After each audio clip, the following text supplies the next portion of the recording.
AC circuit with resistance only का मतलब क्या है कि सिर्फ और सिर्फ सर्किट में क्या कनेक्ट होगा, एक रेजिस्टेंस कनेक्ट होगा।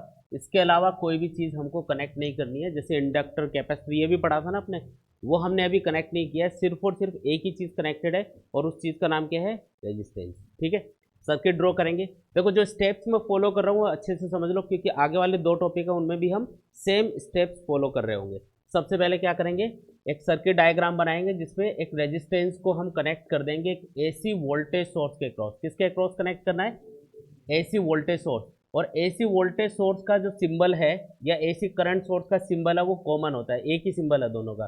बस फर्क इतना होगा कि अगर एसी वोल्टेज सोर्स है तो यहाँ पे लिखा हुआ मिलेगा E equals to E naught sine omega T, और अगर ये एसी करंट सोर्स होता तो क्या लिखा हुआ मिलता, I equals to I naught sine omega T, जिसका मतलब होगा कि ये करंट सोर्स है। अभी हमने क्या माना, इसको एक वोल्टेज सोर्स मान रखा है, एसी वोल्टेज सोर्स है ना। बोलने में ऐसा दोनों को अलग अलग तरीके से बोलते हैं कि एसी वोल्टेज सोर्स है, एसी करंट सोर्स है। ठीक है, ये ई का मतलब क्या है, इंस्टेंटेनियस वैल्यू। किसी पर्टिकुलर टाइम टी के ऊपर वोल्टेज की जो वैल्यू होगी उसको हम क्या बोलेंगे, instantaneous value of voltage. E note क्या है, मैक्सिमम वैल्यू ऑफ वोल्टेज, मतलब सर्किट में जो अल्टरनेटिंग वोल्टेज होगा उसकी वैल्यू मैक्सिमम कितना जा रही होगी वो है ई नोट। ओमेगा क्या है, एंगुलर फ्रीक्वेंसी, जिसका फॉर्मूला हमको पता है, omega equals to 2 by T, और टी क्या होता है, टाइम पीरियड। ठीक है, ओमेगा इंटू टी को कंबाइंडली हम क्या बोलते हैं, इसको कंबाइंडली क्या बोलेंगे, फेज। याद है क्या, साइन फंक्शन के आगे जो कुछ भी लिखा हुआ है, कुछ भी लिखा हुआ हो, साइन फंक्शन के आगे जो भी लिखा हुआ है वो सब क्या है, फेज। तो अल्टरनेटिंग वोल्टेज का टाइम टी के ऊपर फेज कितना है, ओमेगा इंटू टी, ऐसे पढ़ा जाएगा इसको। ठीक है, अब जिस इंस्टेंट पे यानी जिस टाइम टी पे आपने वोल्टेज को देखा, वोल्टेज कितना है ई, जिसकी इक्वेशन है E naught sine omega T, इससे सॉल्व करके निकाल सकते हो कि टाइम टी के ऊपर वोल्टेज की वैल्यू क्या रहेगी। इसी इंस्टेंट पे, इसी टाइम टी के ऊपर आपको सर्किट में फ्लो होने वाला इंस्टेंटेनियस करंट कैलकुलेट करना है। समझ में आया टारगेट, हमको वोल्टेज की इक्वेशन पता है पहले से, अब हम करंट की इक्वेशन फाइंड करेंगे। अब ओम्स लॉ के अकॉर्डिंग अगर आपको वोल्टेज पता हो तो करंट कैलकुलेट करना बिल्कुल आसान होता है। आई इक्वल्स टू क्या होता है, वोल्टेज अपॉन रेजिस्टेंस। अगर सर्किट में रेजिस्टेंस ही कनेक्टेड है तो ओम्स लॉ के अकॉर्डिंग आई इक्वल्स टू क्या होता है, वी बाई आर, वी की जगह ई लिख दो। और क्योंकि हम instantaneous value of current calculate कर रहे हैं, इसलिए यहाँ पे क्या लिखा जाएगा, इंस्टेंटेनियस वैल्यू ऑफ वोल्टेज। समझ में आया, ई की वैल्यू क्या है, E naught sine omega t, put कर दो। तो ये बन गया I equals to E naught sine omega t divided by R. समझ में आया क्या, यहाँ पे ये जो ई नॉट बाई आर है इसको क्या बोल सकते हो, ई नॉट मतलब मैक्सिमम वोल्टेज, आर मतलब सर्किट का रेजिस्टेंस, तो मैक्सिमम वोल्टेज अपॉन रेजिस्टेंस क्या होगा, मैक्सिमम करंट होगा। आया समझ में, तो आई को क्या लिख सकते हो यहाँ से, आई नॉट साइन ओमेगा टी। अरे आया कि नहीं आया, बिल्कुल आसान है ना एकदम। तो ये अपने पास करंट की इक्वेशन आ गई। करंट की इक्वेशन है I equals to I naught sine omega t. अब हम क्या करेंगे, इनको कंपेयर करके देखेंगे कि करंट और वोल्टेज में से क्या किसी का फेज ज़्यादा है या कम है, या इनकी वेव फॉर्म कैसी होंगी। तो सबसे पहले मैं आपको कंपेयर करने के लिए इनका वेव फॉर्म डायग्राम बता रहा हूँ। कौन सा डायग्राम बोलते हैं इसको, वेव फॉर्म डायग्राम। करंट और वोल्टेज को एक ही ग्राफ में हम रिप्रेजेंट करेंगे।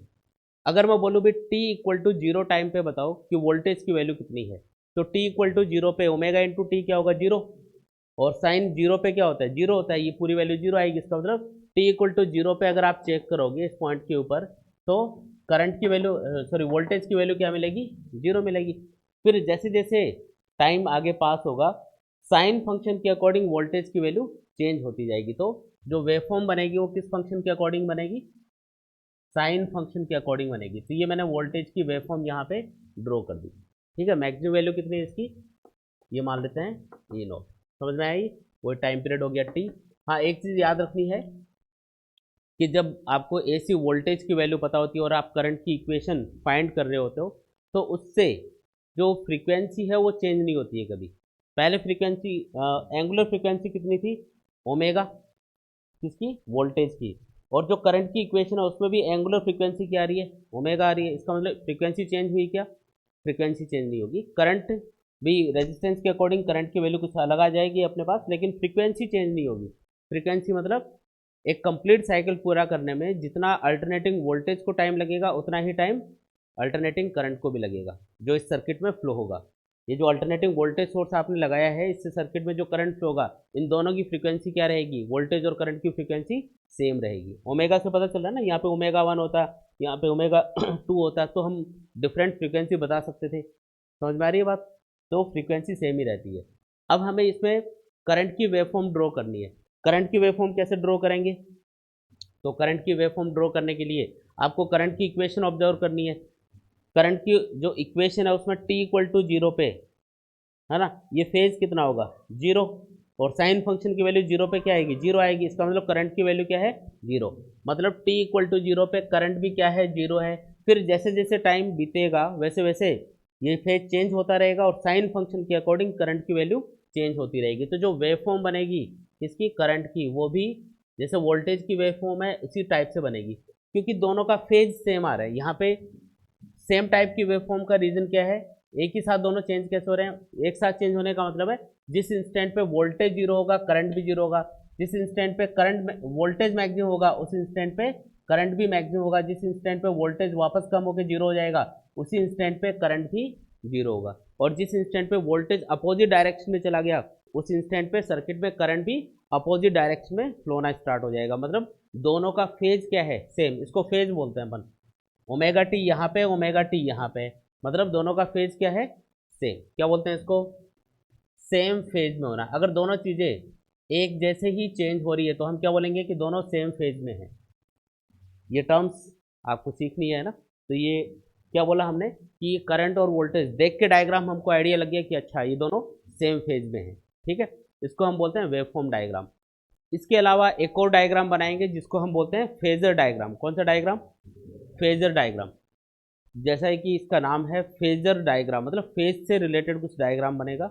अब इसको ड्रॉ कैसे करना है और ये डायग्राम आपको क्या बताएगा, ये देखते हैं। देखो, जब भी आप फेजर डायग्राम बनाओ तो इस तरीके से दो परपेंडिकुलर लाइनें खींचनी है आपको, है ना, एक्स एक्सिस वाई एक्सिस मान लो इनको। जब भी आप किसी भी फिजिकल क्वांटिटी का जो साइन या कॉस फंक्शन के अकॉर्डिंग चेंज हो रही होती है उसका फेजर ड्रॉ करते हो, तो फेजर हम बोलते हैं एक वेक्टर को, है ना। फेजर किसको बोलते हैं, एक वेक्टर को बोला जाता है जिसकी जो टेल होती है ना, जिसकी पूंछ होगी वो कहाँ होगी, ओरिजिन पे होगी।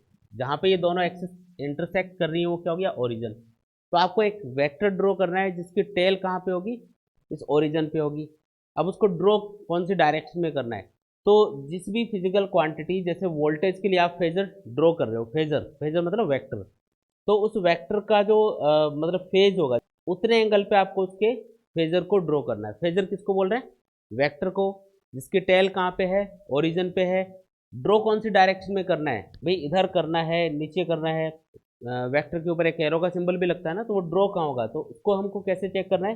तो जैसे वोल्टेज का फेजर मैं ड्रॉ कर रहा हूँ तो वोल्टेज का फेज मुझे देखना है कितना है, ये ओमेगा टी।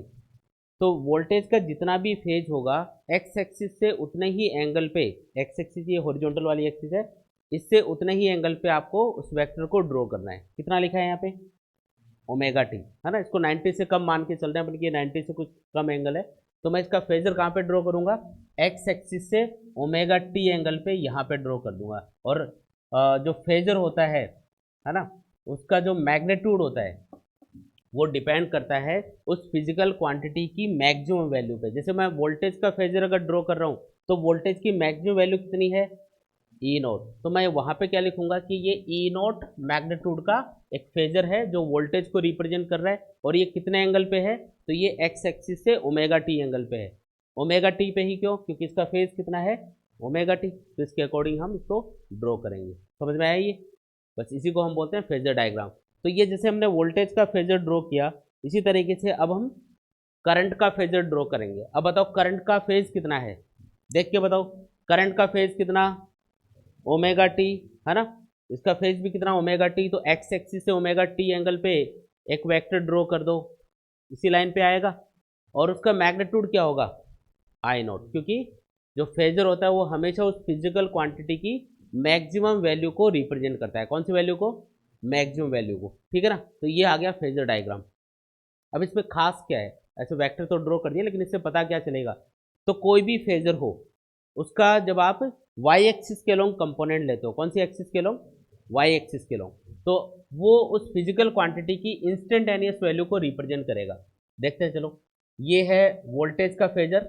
अगर मैं इसके कंपोनेंट्स करूं, कौन सी एक्सिस के लूं भाई, दो कंपोनेंट कर सकते हो रेक्टेंगुलर कंपोनेंट, एक्स एक्सिस के लॉन्ग और वाई एक्सिस के लॉन्ग, ठीक है। तो इस फेजर का जो वाई एक्सिस के लॉन्ग कंपोनेंट होगा, है ना, थीटा से जुड़ा हुआ कंपोनेंट तो कॉस होता है और दूसरे वाला क्या होता है, साइन होता है। तो इस वेक्टर का, ई नॉट वेक्टर का, ये जो दूसरा वाला कंपोनेंट होगा ये क्या होगा, E naught sine omega t. Angle कितना है, ओमेगा टी। थीटा से जुड़ा हुआ कंपोनेंट कॉस और दूसरे वाला साइन, तो ये कंपोनेंट क्या होगा, E naught sine omega T. आया कि नहीं आया, ठीक है। अब ये बताओ देख के कि ये क्या है, क्या ये वोल्टेज की इंस्टेंटेनियस वैल्यू है। इसका मतलब किसी भी फेजर की प्रॉपर्टी क्या हो गई कि उसका वाई एक्सिस के लॉन्ग जो कंपोनेंट होगा वो उसकी उस फिजिकल क्वांटिटी की इंस्टेंटेनियस वैल्यू को रिप्रेजेंट करेगा, ठीक है। याद रखना ये प्रॉपर्टी अपन आगे यूज करेंगे। अभी तो मैं आपको सिखा रहा हूँ कि ड्रॉ कैसे करना है, फिर आपको ड्रॉ किया हुआ मिलेगा आगे, है ना, या ड्रॉ पहले से अपन कर लेंगे। तो उसको देख के हमको डेटा निकालना उससे कि अच्छा ये फेजर इतने एंगल पे है और ये ऐसे, तो इसका ये कंपोनेंट क्या होगा, इंस्टेंटेनियस वैल्यू होगी। इस तरीके से चेक करेंगे। ऐसे करंट का आपको कंपोनेंट लेना है, कौन सी एक्सिस के लॉन्ग, वाई एक्सिस के लॉन्ग। करंट का जो वाई एक्सिस के लॉन्ग कंपोनेंट आएगा, ठीक है, ये वाला, ये क्या होगा, आई नॉट साइन ओमेगा टी। और ये करंट की कौन सी वैल्यू को रिप्रेजेंट करेगा, इंस्टेंटेनियस। कोई भी फेजर हो उसका वाई एक्सिस के लॉन्ग कंपोनेंट हमेशा हमेशा उस फिजिकल क्वांटिटी की इंस्टेंटेनियस वैल्यू को रिप्रेजेंट करता है, ठीक है। अरे आया कि नहीं आया, कंप्लीट एकदम। तो क्या क्या चीज़ें हमने यहाँ पे सीखी, याद रखना है, आगे यूज़ करेंगे इसको। अभी हम अलग अलग पहले रेजिस्टेंस को स्टडी करेंगे, फिर इंडक्टर को, फिर कैपेसिटर को, फिर तीनों को एक साथ एक सर्किट में लगाएंगे और फिर तीनों का बिहेवियर एक साथ एसी सोर्स के लिए स्टडी करेंगे। तो पहले अलग अलग पता होना चाहिए हमको। हमने ये सीखा कि अगर हम एसी वोल्टेज सोर्स को किसी भी रेजिस्टेंस के क्रॉस अप्लाई करते हैं तो रेजिस्टेंस में जब करंट फ्लो होगा, अल्टरनेटिंग करंट, तो वो वोल्टेज के साथ में हमेशा सेम फेज में होगा। मतलब रेजिस्टेंस क्या कोशिश करेगा, करंट और वोल्टेज को सेम फेज में रखने की कोशिश करेगा।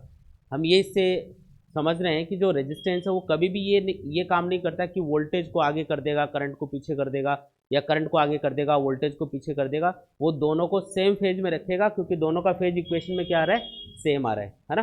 तो पहली चीज़ क्या सीखी कि रेजिस्टेंस कभी भी फेज डिफरेंस क्रिएट नहीं करता, करंट और वोल्टेज को सेम फेज में रखता है। पहली बात ये समझ में आई। फिर ये हम डायग्राम से भी समझ सकते हैं, क्योंकि वेवफॉर्म डायग्राम में भी आप क्या देख रहे हो कि जैसे जैसे वोल्टेज चेंज हो रहा है वैसे वैसे करंट चेंज हो रहा है। और यहाँ पे जो वोल्टेज का फेज है वो करंट के फेज के साथ एक ही लाइन पे है। इसका मतलब इनमें कोई डिफरेंस नहीं है।